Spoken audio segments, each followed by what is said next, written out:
It is a well-known fact, and for most people a common experience, that an outing in the natural environment of trees, shrubs and plants in parks and outdoors are conducive to a feeling of happiness and relaxation of the otherwise stressed mind. And then we carry on.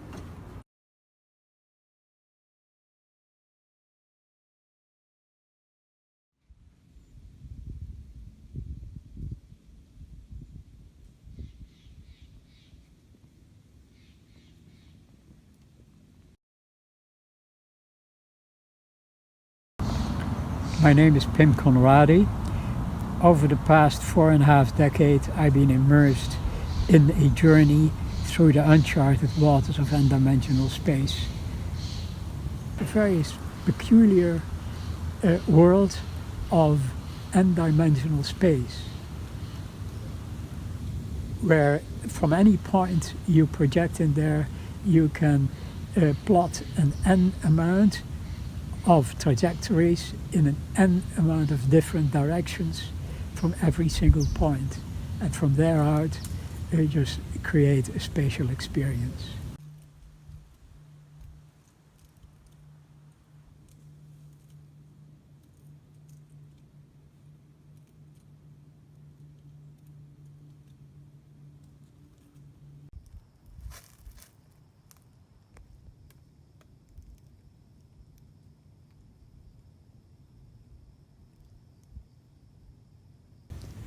Yeah, looking at space from the focal point out, it's like looking up to the crotch in a teepee and say, well, I put my mind in the teepee, in the crotch there. From there out, I'll go and make an orb shape.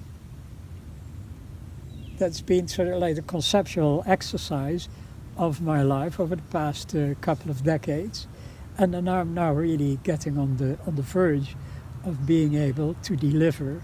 And this has got to do with something which is called morphogenesis, and that's a really interesting kind of a scientific development. But essentially what it is, as soon as I perceive something and store it in the memory, a certain neural pathway is being created in the brain, and it is the models that I make and people to be able to look at it. From that point, a neural pathway is created in the brain, and from there out, it'll take its own life and develop and become part of our lives. So just open up the neural pathways in people's minds to have a kind of a perspective on space which goes beyond just the shape and the form, that gets into the inside, and from there looking out from the focus. This is where I'm at home. You can drop me here. The stuff that I make, these are physical representations of things that come to me as a vision, right, on the screen of my inner mind. So I'm not the author, right? It's just put there for me. It may just hold out for one shot. And this one has got a triangle here. Yeah, it's like playing blocks with little kids. This is the dodecahedron, and in the dodecahedron there we'll see that tetrahedron, which I suspect is also 5 times repeated, like the cube. And this here is the icosahedron with all the radials from the focal point outward.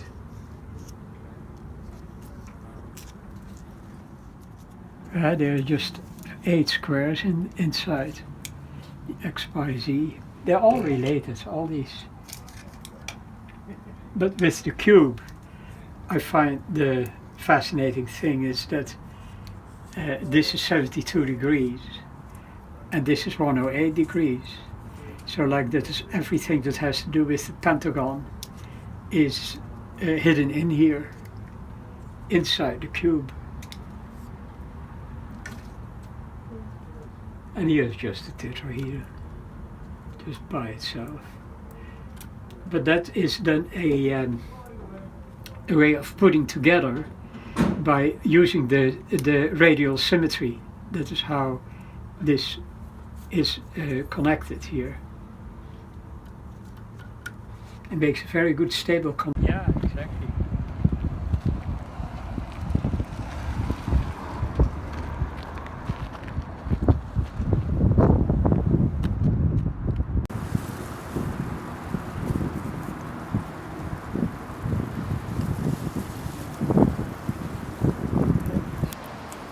Just the oil on your skin is just the best way to clean these units off a bit. Be flat, and this stuff too, if it is not exactly flat, then you get an effect. If it is all flat, it is just boring.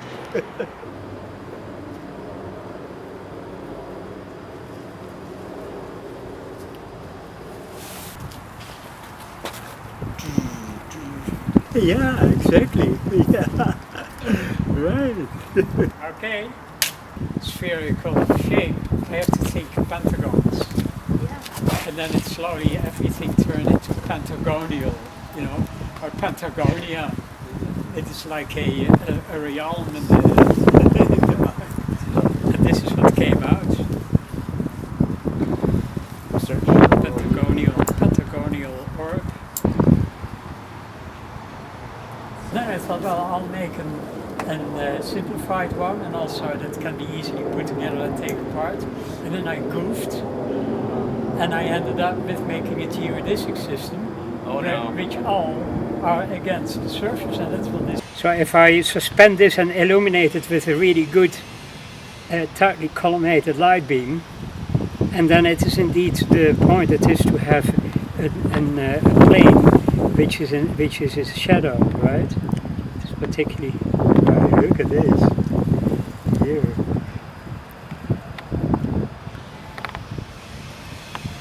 Of the light sources, that takes a little bit of time, and here we've got the engineering done by the sun for us.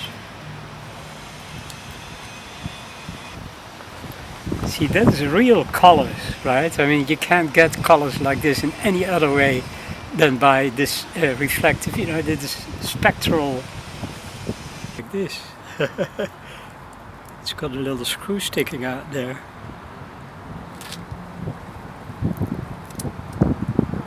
Now I have to go back.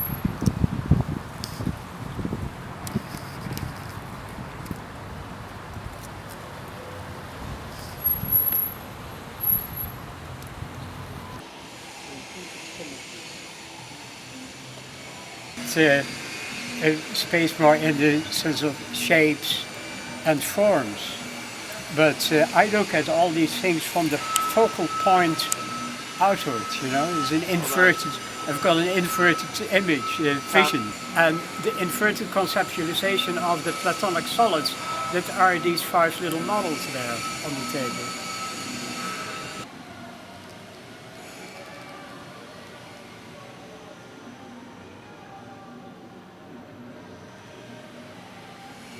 Proper, true 3D spherical curve, just hanging on a flat wall in a gallery. So that's it for decades, and that's what this one is, the one that you're going to have a look at now. But inside of there, there's an 8-sided pointed thing, and that is the 8-sided. That is actually the step to make the 36 degree for the pentagon. It's a really interesting barn, that unit. Has got some kind of esoteric information in it. Thinking that the teepee would in the future be possible if it were orbicular.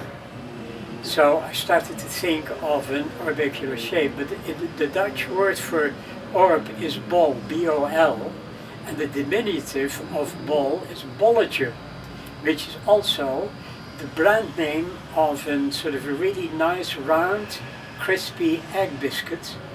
And they used to have this ad campaign. There would be a little kid sitting in the high chair and shouting out loud, "I want bolletje!" And then next to, because bolletje, that is the baker standing next to it with the baker's hat on and has a big bulging stomach, and that is what they call in Dutch a bolle. Somebody, you know, they say, hey bolle, you know, like, and then the little guy, the son of the big bolle, is standing next to it, and that is bolletje. Right? And so the whole, and that is why I call the system orbi texture, because orbi is the diminutive of orb.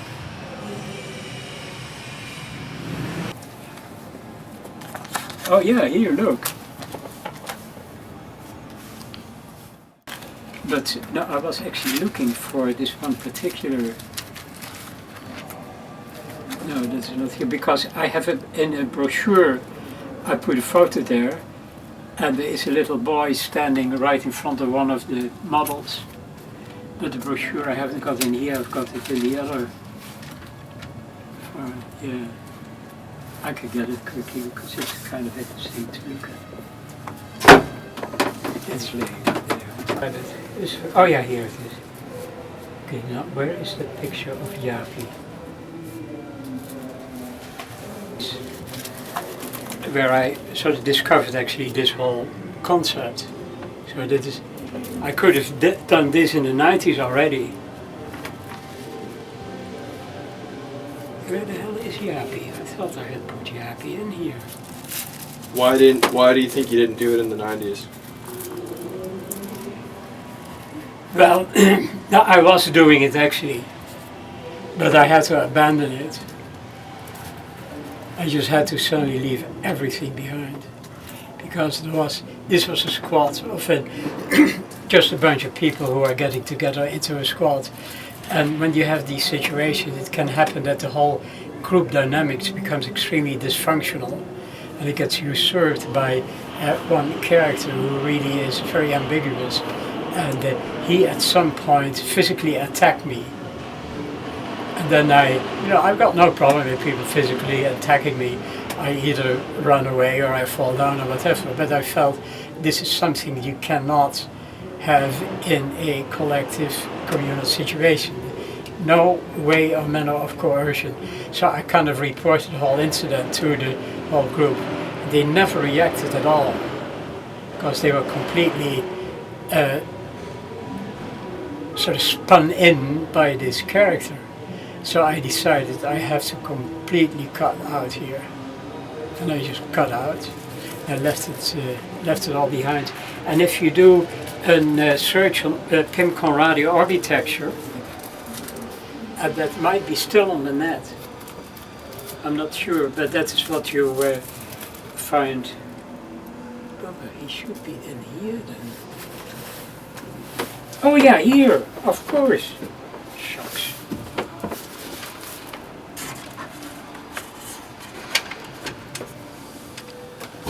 Who is that? Jaapie, that's the little boy that I used to look after a little bit. But here is written, ik wil bolletje. Right, and Jaapie standing next to it there. And so I would just sort of like look after Jaapie, whatever was needed, so she could look after her business, or just go out to town and boogie around a bit. And that is, but it's during that time that I actually thought what would be maybe a change in society, that simply groups of sort of like, let's say, autonomous individuals, all of the female gender, just set up a household situation themselves, primarily to create a base, a stable base, to grow up children. So, like, they don't go and live together because there's a bunch of lesbians or whatever. No, they just have a collective household as a stable base for a group of children, just not only their own, so that you don't get cooped up as a woman with one child, and not only physically cooped up in a one-room apartment or something, but also in your whole professional and social life. So you have your hands free, you can make your mark in society, and you don't have to worry about the kid, because that's part of a collective dynamic. Good friendship with a few people who were architects, and they were lecturers at the Architects Association. And they sort of got me to come to the Architects Association because they had an exhibition of the work of Rudolf Steiner as an architect. And in this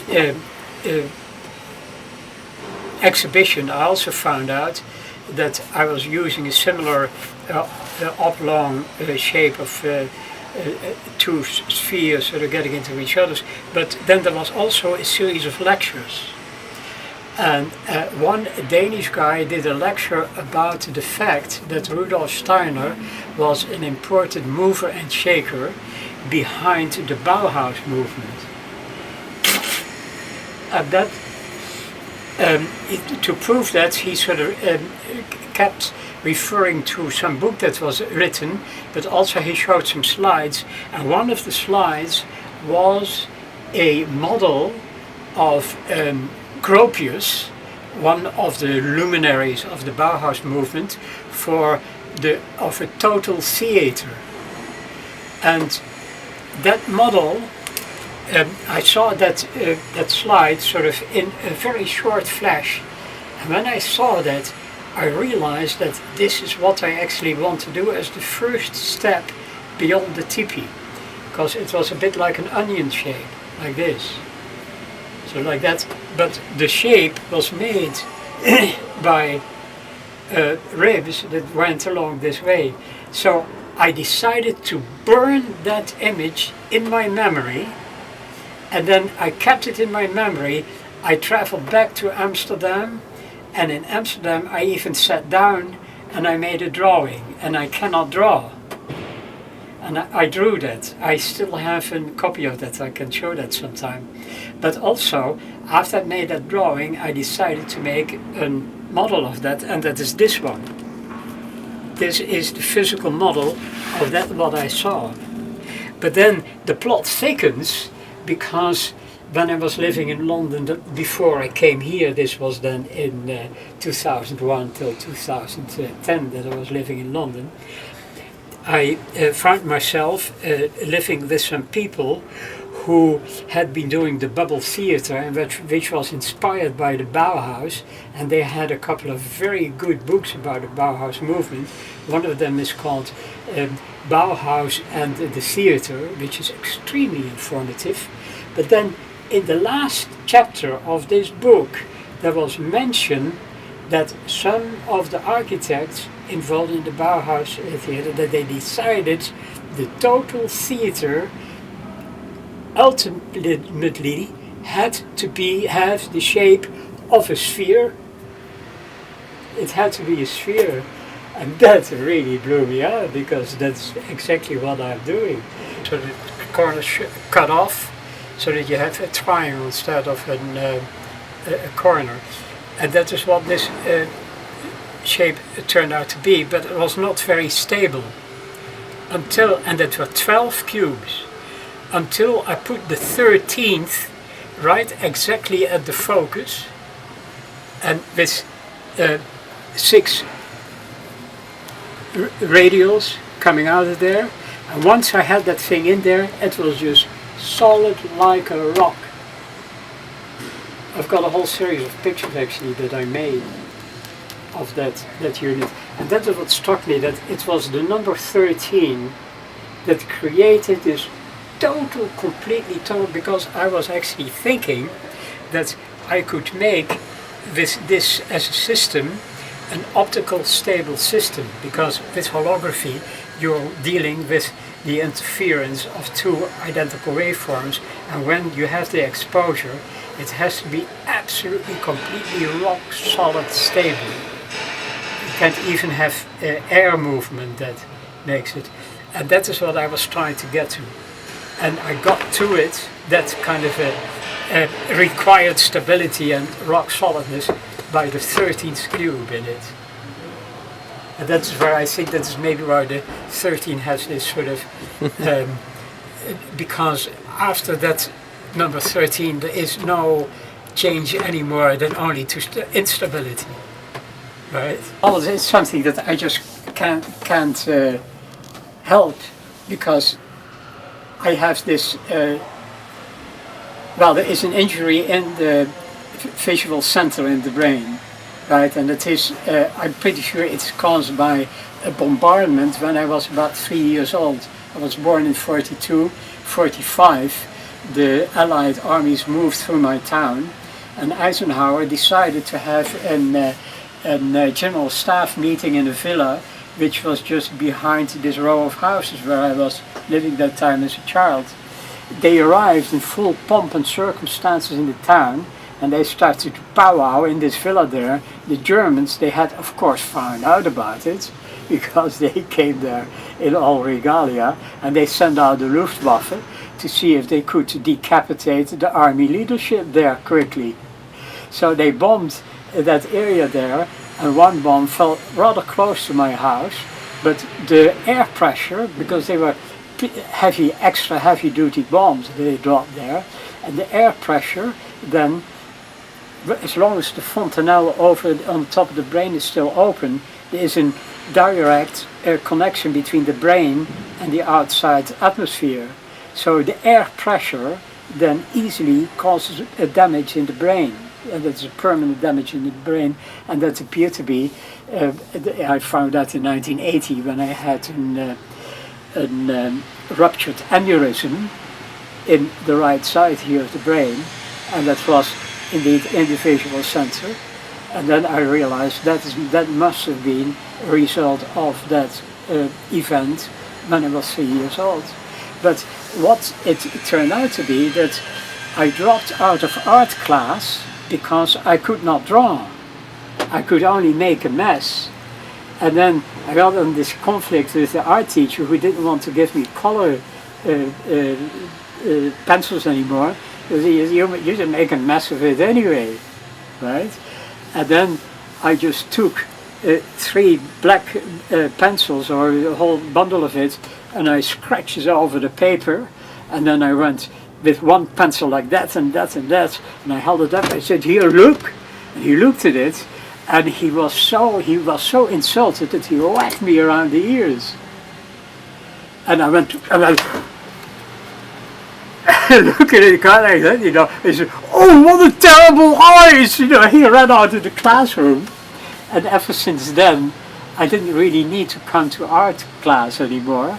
And I ended up absconding from school whenever I felt like it. I just wandered around in this beautiful ancient oak forest that had been preserved just on the edge of the town where I lived. That was so beautiful kind of thing. But what I only discovered when I was doing holography, that there is a reversal in my vision, that I see things on a different plane than they actually are. But so there was a disconnect between the motor neurons and the neural pathways in the visual center, and that with the result that I couldn't really do representations of things, you know. And that's what you say. That's what art is all about, right?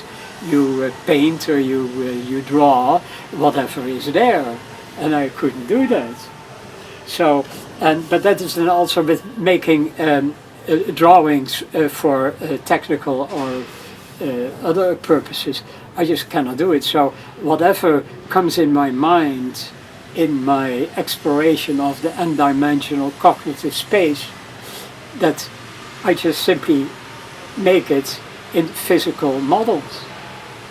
But then making these physical models, that is also a problem, because I am not very well coordinated, and I'm also not skilled. I've never had any training in any skill at all, except in the art of stretching canvases. So that's why I'm able to stretch this canvas over a three-dimensional curved surface. It's not an easy thing to do, but I managed to be able to do that because, you know, I just got a little bit of training on it. But it's particularly the models, that's the only way as I sort of make my way in my journey of exploration of n-dimensional cognitive space, which came to mind when I was working or actually experimenting with holography, where you have the potential of this certain amount of space, and this space is completely empty in abstracto, except for what I put in there with the tools of my brain. Right? And then I realized, space is a substance similar as what is clay for a potter. Right? To create enclosure and to create space and stuff, that you use clay and you get that. But then in an abstract sense, by working with holography, space is like that, it is like a fluid, it is like a substance that you can manipulate with your tool, the brain. And that is where I start the journey in what I call n-dimensional cognitive space, where anything is possible. For instance, from any point that can be projected cognitively or physically in space, there is an n amount of trajectories, crossing or beginning or ending in an n amount of directions. And that is extremely confusing. Like, space becomes a completely chaotic, churning ocean that you sort of try and negotiate. And that's what I then negotiate by making these models that are all rather awkwardly and shoddily put together, just because I just don't even have the incentive to want to make an object that is really acceptable to the teacher or the patron, or like it is just it is to project a spatial thought.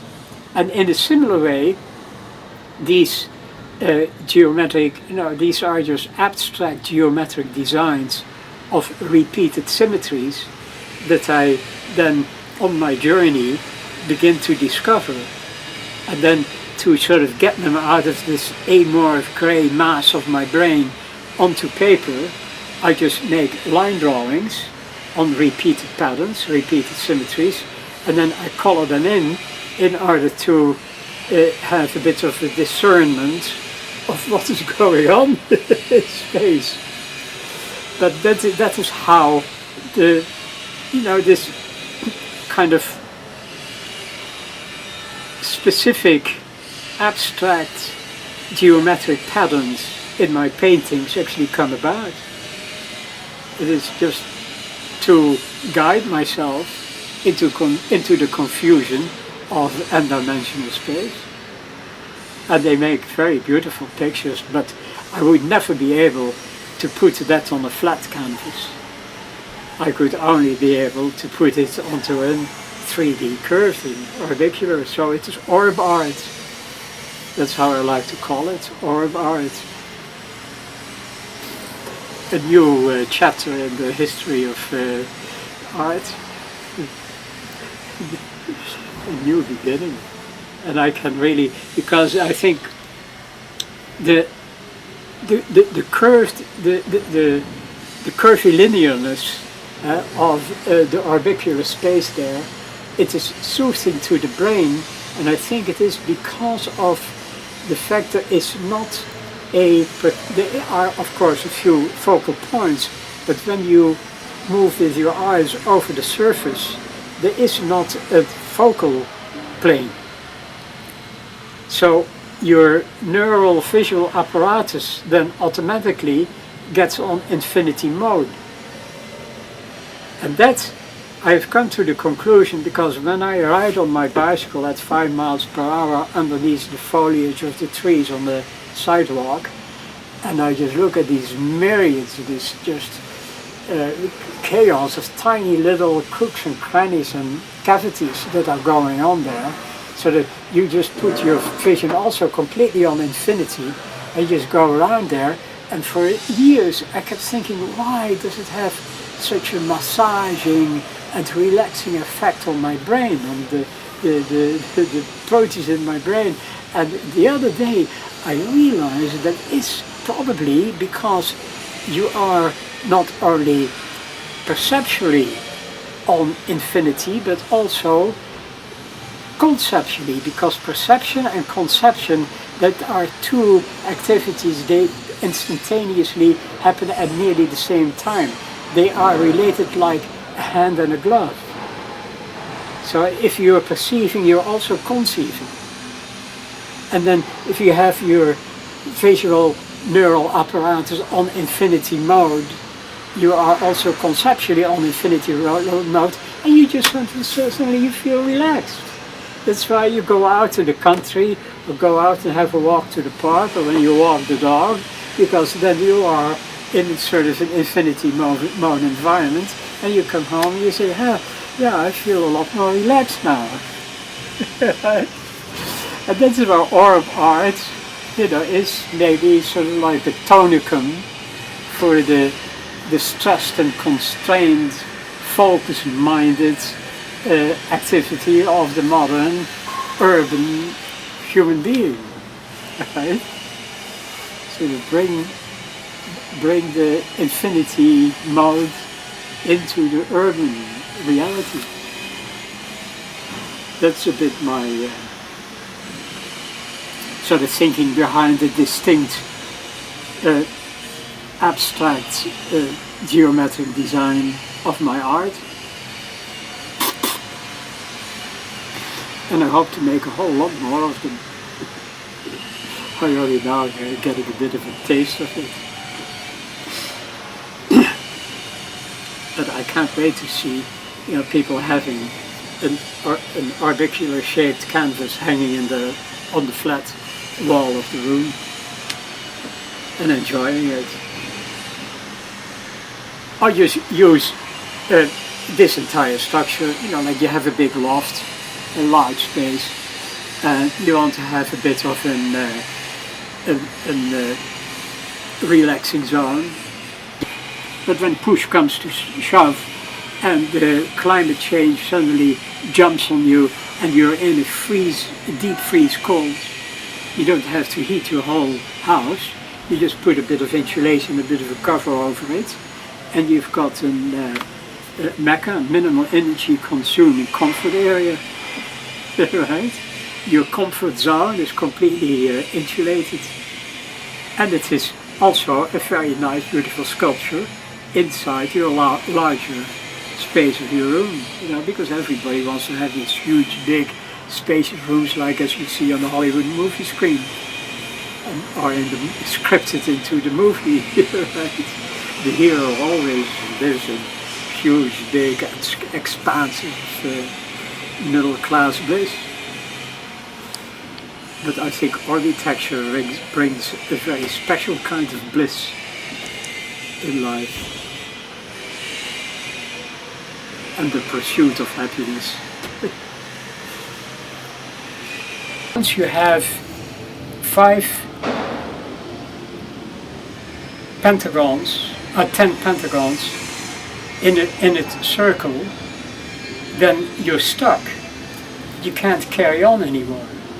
There's no way past, because the only way you can arrange pentagons, that is in combination with a decagon, that's 144 degrees, and the pentagon is 108, and 2 pentagons, 2 times 108 plus 144, that makes 360. Hooray, hooray!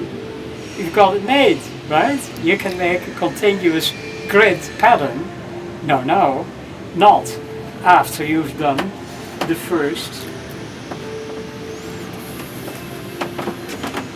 After you've done one circle of pentagons. Here, then you can't put one in there anymore. And so I came to the realization by making a model, and that is actually the model that is standing up on the edge there, above the painting. I made just a little cabinet kind of shape of 10 pentagons around it, and then I thought I'll just go and play around with what I can do, because I know I can't just in a regular way carry on. And then as I carried on and tried to play it around a little bit, then I realized that you can carry on if you make an anomalous shape, and that is a hexagon, by squashing two pentagons together. Right? That is what these little guys here in here, that's what they are, and that is how I could manage to make this a whole continuing space. And that is where I had this feeling. I thought, now I finally fell off the edge of the Euclidean plane. I'm out of the classical geometry, but I have now arrived at a very unpopular area, and that is Islamic design. Because nearly all Islamic design is based on that, on five-sided, it's not all only exclusively, but there's a lot of five-fold symmetry in the Islamic design stuff. And so they had that understanding, they knew of how to work that anomaly piece, that is the Cartesian grid, and inside of it is woven a pentagonal grid. So Pentagonia is hidden underneath the Euclidean plane, right? And also cardboard. Oh, you use those for that too? Yeah, this is good wood. Well, they'll keep it. Because I don't think I could do anywhere else.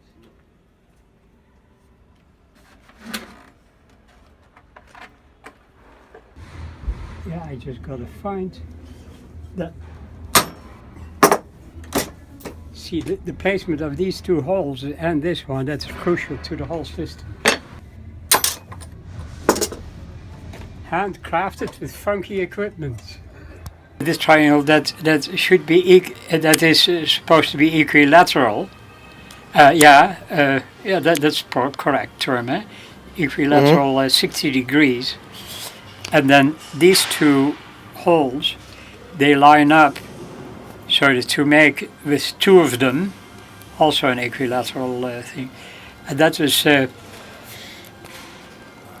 the entire concept of making these is on the understanding that the sharp corners of the icosahedron, right, that they are actually the center of an the sharp angles of the tricosahedron, the rhombic tricosahedron, has got 5 sharp angles, and these 5 sharp angles, where they go together, that's actually the focal point of an icosahedron. So this is then, this bends in such a way as that it is the icosahedron. The way to do it.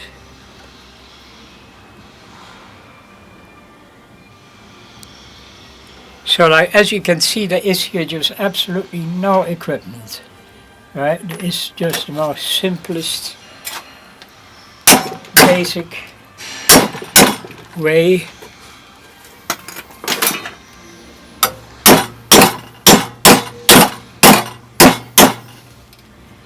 Alright, now I have to check.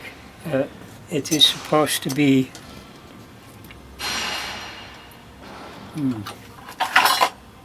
yeah, here's a little.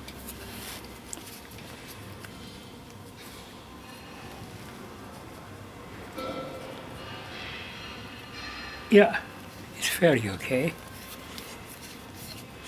Now what?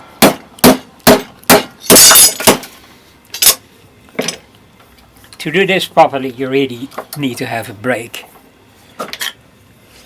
Yeah, and then another one here. Aha, here we got it, because that has to bend the other way.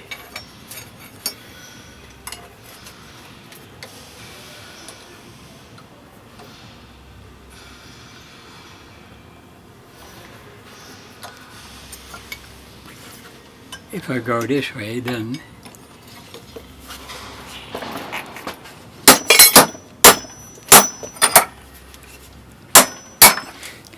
This was a giveaway, this vice, so it is a bit of a piece of junk.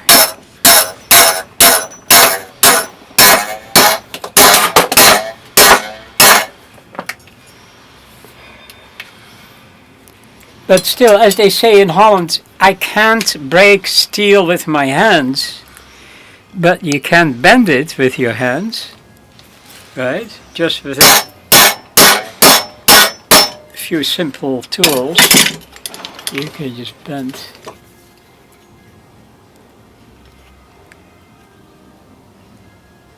Yeah, pretty good actually. Yeah, I've done enough of it so that at some point you just automatically. And now, oh, here. All right, here you see I goofed. I did it wrong. They're the same. Yeah, so I have to bend this one the other way around.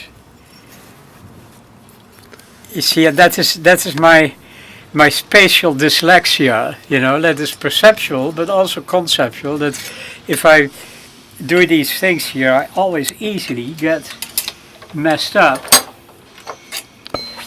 Bang.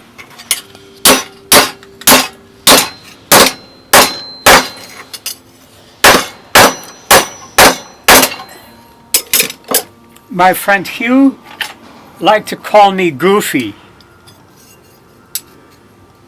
as Goofy and Donald Duck.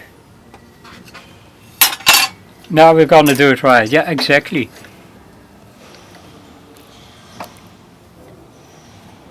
So, and then line up these little holes there. Little self-screwing screw here, self-screwing there. And that's what we've got out. Right, and in one of these holes I can attach, if I want a diagonal running across there, particularly when I'm building it, you want to try and keep the uniformity of the whole shape, because it wobbles around a lot, and so if you have the diagonals running along there, then it stays in the proper shape. Yeah. Oh, it is so simple, a child can do the laundry. And he used to then always say it in Dutch, and I have the feeling that that was maybe some sort of an ad of a Hoover washing machine or something in the 50s. You know, that they had an ad, and that line was in that ad from this washing machine that was so simple that even the child can do the laundry. And that's how simple this is. The child can even do the laundry.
This way.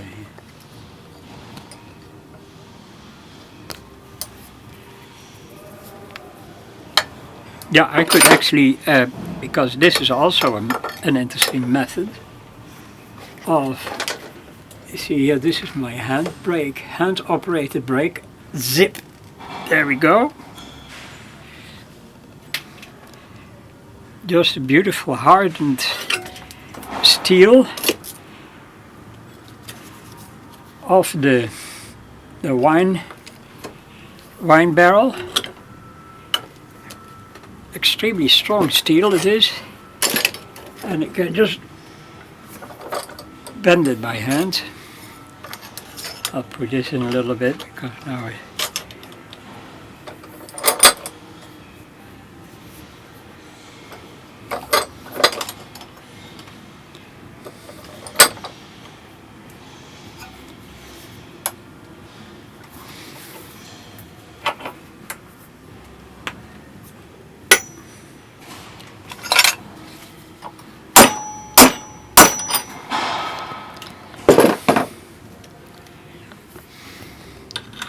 A little bit adjustment here.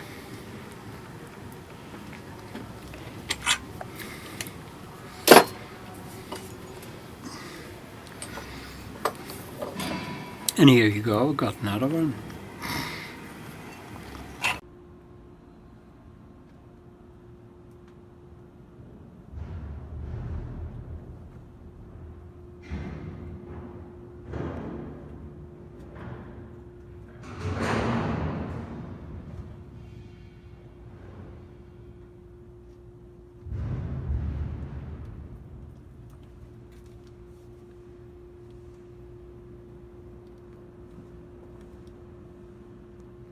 Here you see now I've got to exactly get in here with my... Oh, I didn't hit it, huh? Yeah.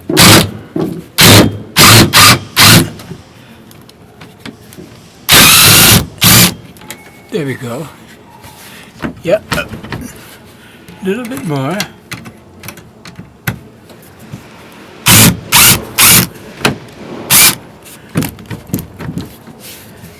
The screw out of that hole there. They often don't like to come out all the way. Okay, we'll go to the other end now first. At this end here.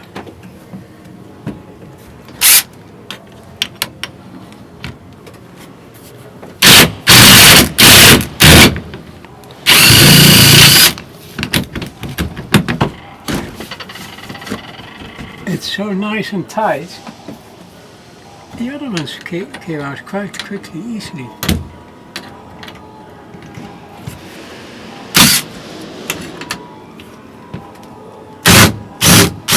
It's spherical surface. The strongest and the most aesthetic thing in the universe. It's all cardboard and burlap. Bang, bang, bang. And you can do it on the outside too. That is nice because then you see how it sort of bends in a little bit, like a drum, like a drum skin.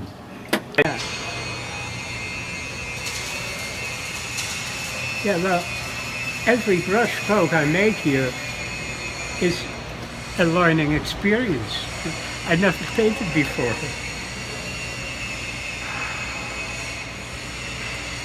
Because I thought I couldn't. And yeah, because when I decided I was gonna paint my all these early designs with Pantone pens and ink rather than material, and I didn't have money to really go and get all the color paint, so I decided to make my own, and just got some nice intensely pigmented ink and mixed that with a mixture of cornstarch, you know, like that you use for wallpaper hanging, wallpaper paste, and a good dab of glazing compound, which is an acrylic kind of a stuff. And that together makes just a perfect paint, and it's very easy to work with. It doesn't drip. I can just push it around with my pencil. I feel like a 17th century master.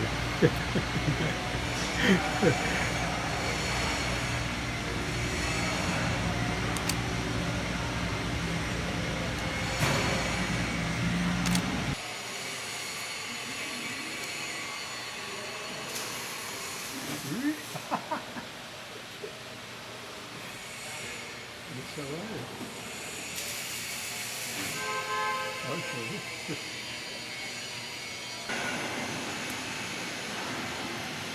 The rotating easel.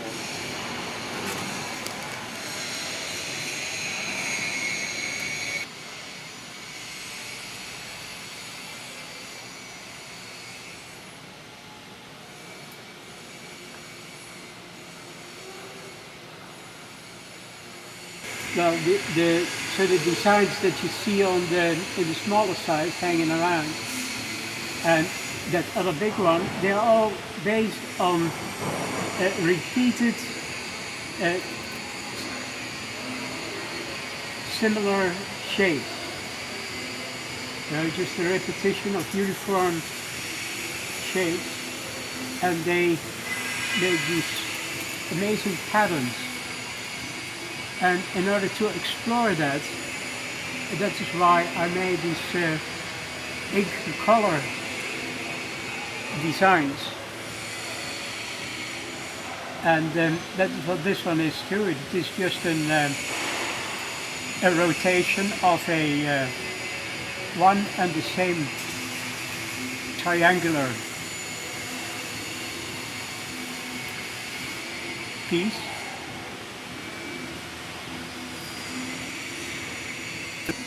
Certain lines, you get all these different patterns. Uniform shapes. It is not very difficult to plot the entire pattern onto a surface.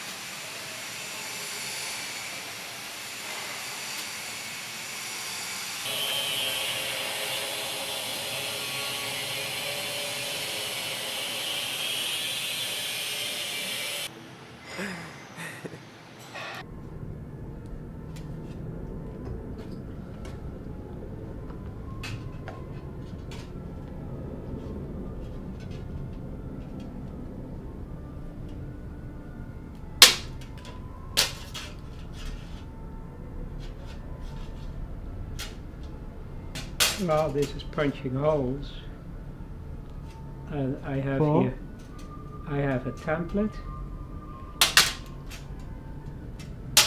with the holes that I need, and under it is clamped a square piece of 15 by 15 centimeters stainless steel, which was made of a cooling unit that was in the butcher shop around the corner about 5 years ago, and that's what I'm now using to make these connectors for an RV.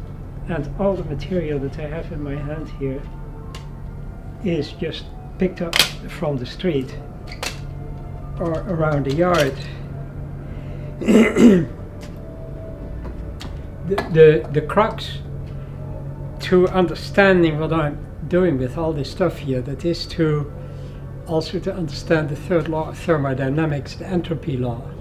And the entropy law, in its more mundane way of looking at it, states that every event in space-time continuum, which means every activity, every event that takes place, represents the transformation of a usable to an unusable, whatever it is. And that is an irreversible process, even though there is a lot of smart-ass academics who are trying to talk about negentropy, that every time you try and get up the stream of entropy, you'll do some work, and every work that's being done represents entropy. It represents a degradation of usable to unusable. And it is very much from that understanding, and also living in the rainwood forest, that I realize that as a human being, our basic mission is to extend usability of whatever has been used already. It is just the extension of available energy, available quantities, and to organize them in such a way that they are available and can be used and used and used again.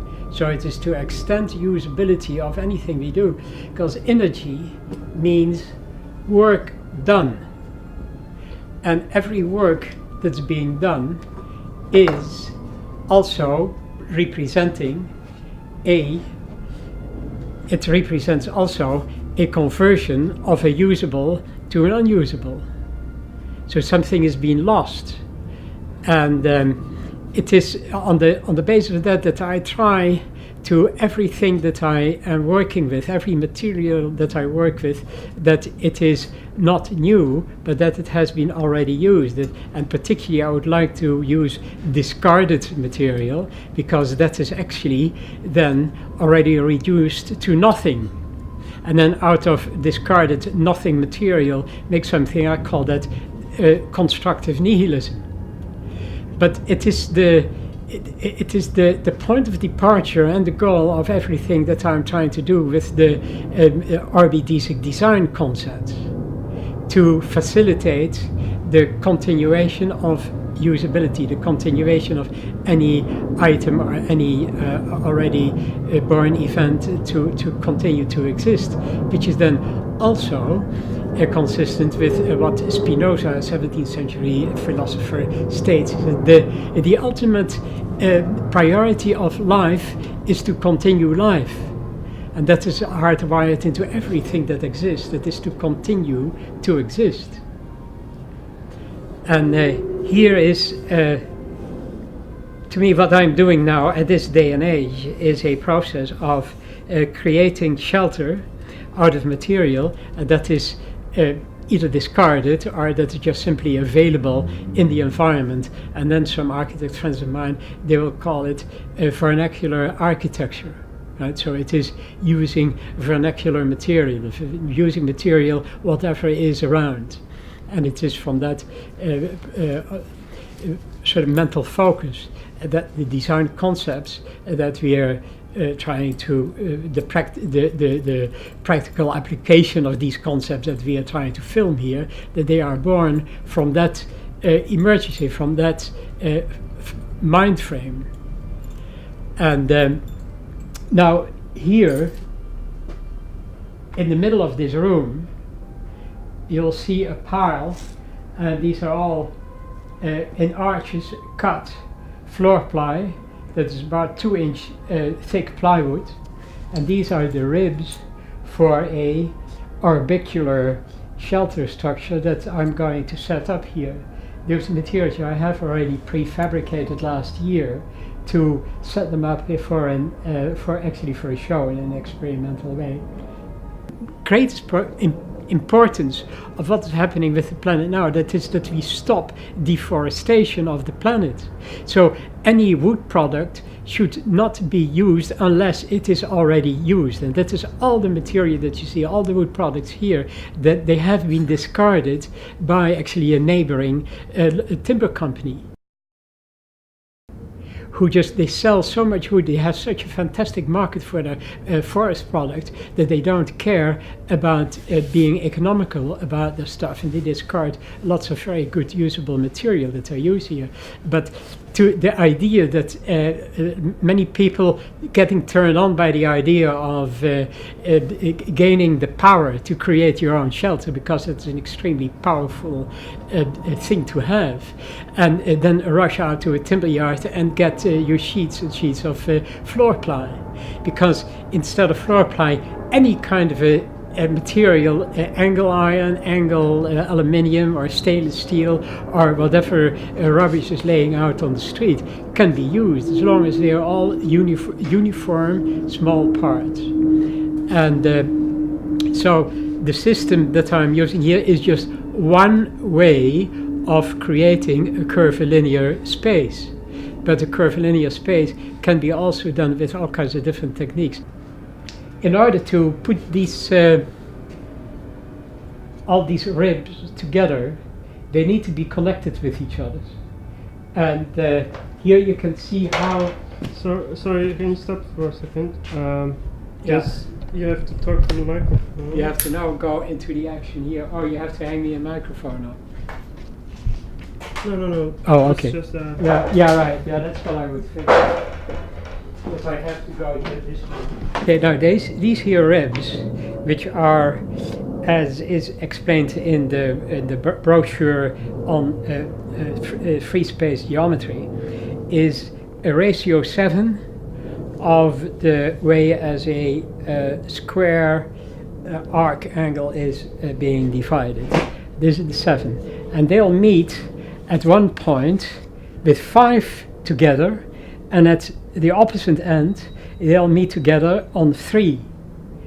And so what I'm doing now, that is, I have already last year when I experimentally had put up this structure, I have them already prefabricated on the 5 points, where they just have a simple plastic. This is just plastic made out of angle plastic that I found at a Yam importer place on Brixton Station Road, and they throw this material like as square angle material out every morning by the heaps, because they are used to fortify the angles of pallets that are stacked up with boxes. And then all of these are just completely useless, discarded materials, and they work so far so good, quite well as a bracket here, and that's all I need, where the 5 meet. And then now where the 3 of them meet, that is where I have the first sets put together here, that are these. And that is the stainless steel here. This is the bracket, and the flat piece that I had in my hand here, that's what I'm working on now. I'm now prefabricating. I need to have 15 of these sets, and so that's 15 times 3 of these units I have to fabricate now. And that is the first thing, because we are now already beginning of October, so it is getting to come towards the winter, and before the winter this has to be entirely completed. And I also want to complete it in such a manner that it can be set up. So I go to work now. Okay.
Okay, here we go. Go. Exercise in constructive nihilism.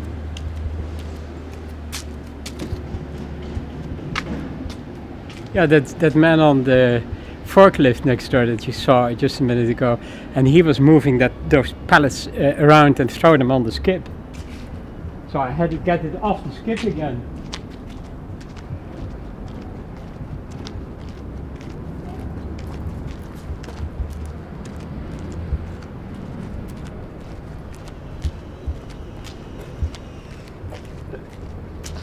They cut it for me. Just ready made. They're forest products.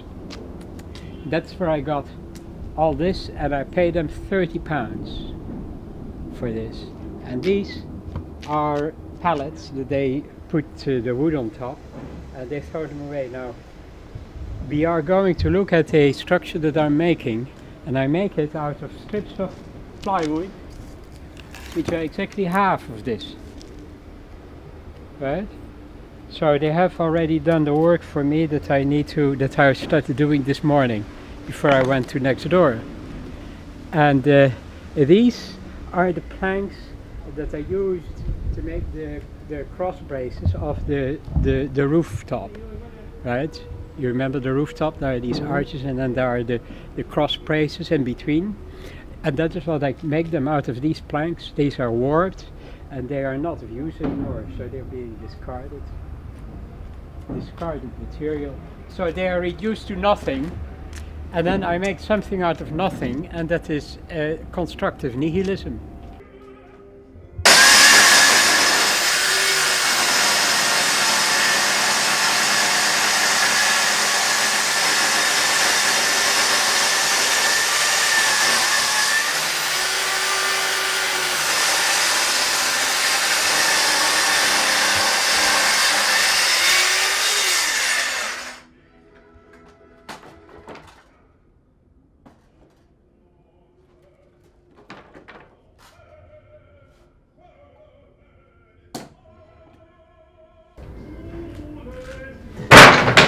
Here, I have a look here. Here are the pieces I have been cutting this morning. Right here.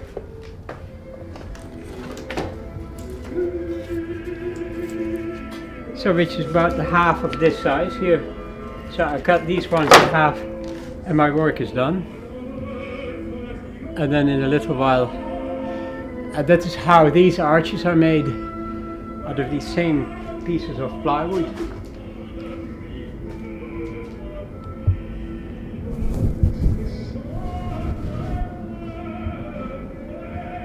And the hardwood planks, see that we looked at, and that is the cross braces. That I kind of cut them in laths like that, and sand them and oil them a bit, and drill some holes, and then they can just be fastened with brackets in between those arches. And these are retractable arches, and that's what we are going to go and have a look at in a minute, of how how they are retractable. Right? Make something out of nothing. That is that is the way is dealing with the third law of thermodynamics, the entropy law. Every event represents the transformation from a usable to an unusable. Right? And that's what is called entropy. Unavailable energy, unusable, anything, order, disorder, and by preserving and reusing what is available already, you just slow down the rate of entropy. And that is what our mission is as a human being on this planet. It is to slow down entropy, so that there will be not too much garbage and that chokes us to extinction.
These are two pieces of that I make a pentacle with, and it goes like this. I start with 4 and I push them together, and then I put the 5th one across here, and then I have a pentacle. Right, and then 12 of these pentacles, then they make the outlines of the 5 different colors, and they're all cubes. This is the symmetry. This point, these 2 points, and these are equidistant. Right, and that's the repeated pattern. It's isosceles triangle. Yeah. You call that Isosceles, two equal sides and Oh one yeah, I know. long. I know nothing about all that. You know, this is all just little bits of the tricosahedral bit, and they'll arrange themselves in a cylindrical fashion automatically, and that is what I think is the bottom of the whole Gothic church building, well, particularly the nave church, and the way they have it, that it's like you have here, right, in between here. Oh, I made these a little bit longer, but it doesn't matter. Yeah. So now what you get here, there is here a plane, right, and then there'll be here too, and then they connect these, so that these arches here, they connect them back together, and that's what gives a beautiful shape of the ceiling, but also it creates a humongous amount of strength, because it's a bit like a space frame connection between two different planes. And that is how on the roof, you know, there is a huge payload of slate and bricks and stuff they have apparently on there.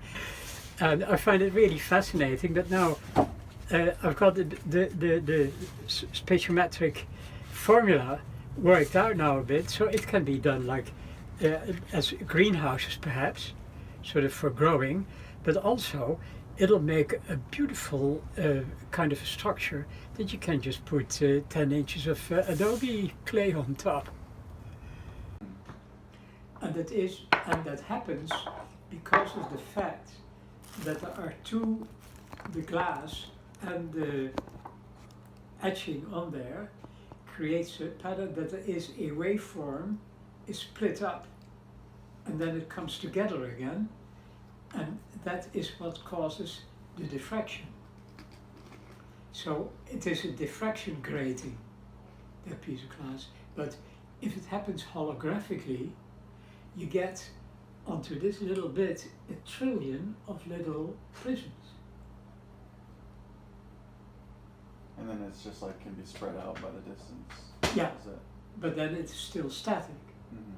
But you can, by just having a white light source, and you manipulate it, right, and then you can create these kind of diffracted light patterns, dynamic.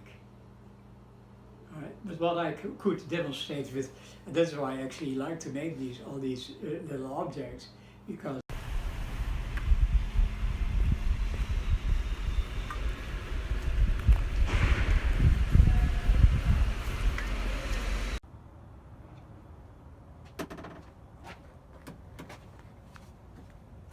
see this here. Yeah, and it's quite nice, you know, if you sort of the orb art paintings themselves, you know, they got frames around them, and I mean the mechanics of hanging them. But then I'm gonna have to try and find a gallery or something that's or well, something of that kind that I can just hang it up and show it. So I don't know, it is just suddenly being, or not suddenly, but finally got kicked out of that place there. I just have to get to a complete reorg. This is the first painting that I ever made in my life. This is my firstborn one. But this is also the first time that I say, okay, well, I'm gonna make a piece of art with the objective to get paid for it, right? To produce a product that's art.